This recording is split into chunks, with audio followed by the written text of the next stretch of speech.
He moved his inauguration indoors because otherwise the crowd was going to be really small.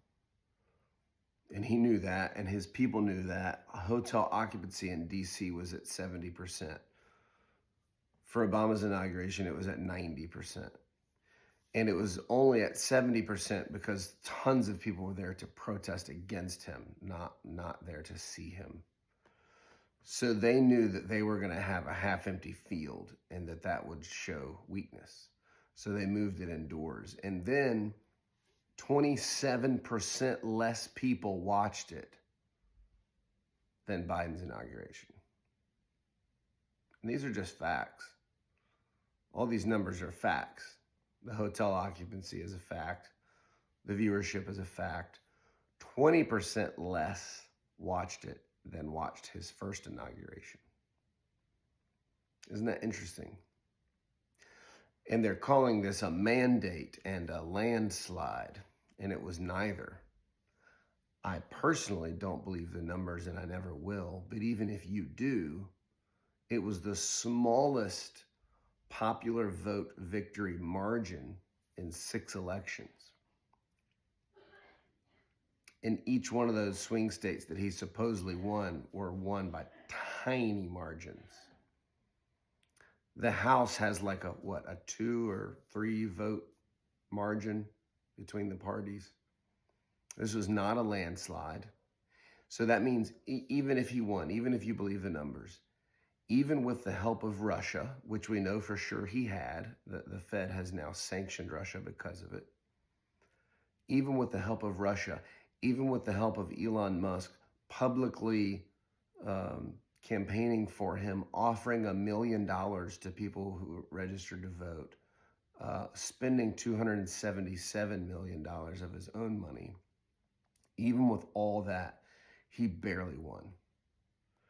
He barely won each swing state, and he had the smallest popular vote victory margin in 26 years.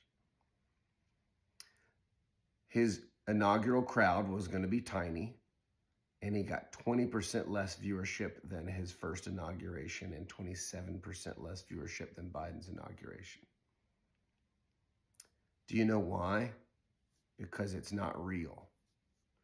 His support isn't real. Half the people commenting on social media, not half, 3/4, are faceless profiles with no posts and no followers.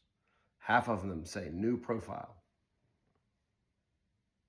And the other quarter are the diehard, screaming, brainwashed, psychopathic cult members who have yards full of flags and signs and shit all over their shitty trucks, and they got the Trump shoes and diapers and ear patches and hats and all of it.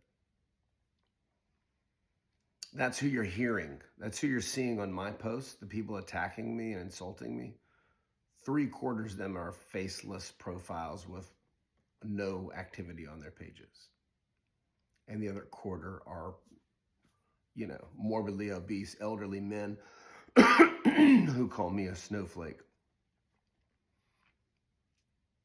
It's not real, okay? I'm not saying the threat of him is not real. Of course it is, obviously. I'm saying the support for him is not real. It's not real. And I know that everyone feels furious at your country and your fellow Americans, and I get it a lot. There are a lot of stupid people in this country. But don't let this narrative that the majority of the country wants this, don't let that permeate into your brain, because that's not true at all. Even if you believe the numbers, which again, I do not, and I never will. And I believe wholeheartedly that history will show me to be correct. Even if you do believe them, 1/3 of eligible voters voted for him.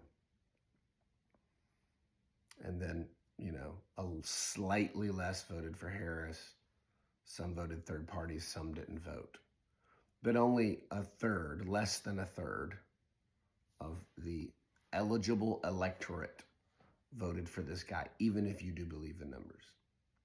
But again, at the end of his campaign, he was failing to fill up even small venues. He was also telling people, I don't need your vote. I have plenty of votes. I don't need your vote. And you'll never have to vote again after this election. They are implementing autocracy, dictatorship. It's not a secret. They're not even trying to make it a secret. Project 2025 is an authoritarian takeover of democracy. It's the blueprint that Viktor Orban used in Hungary.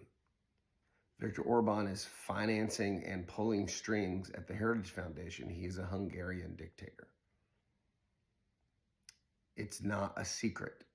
Everything that's being done isn't just the whims of a madman. It's to destabilize the country as we know it. It's to destabilize our country and all of our institutions so that it is easier to topple and implement authoritarian regime. And you can believe me today or you can believe me a year from now, but you're going to believe me. Even if you're dumb enough to deny it now, it will become undeniable, I assure you. And you and your family and everyone you know and love and trust need to get ready. And I mean what you think I mean. Everyone needs to get ready, very ready. And while you're getting ready to prepare to do whatever you have to do, you have to understand that the support for him is not real. There are plenty of people that support him, but it's not what you think it is. It's not what he's telling you it is. It's far less than it ever has been. Quote me on that. Circle back a year, 2 years, and you'll go, man, that dude nailed it.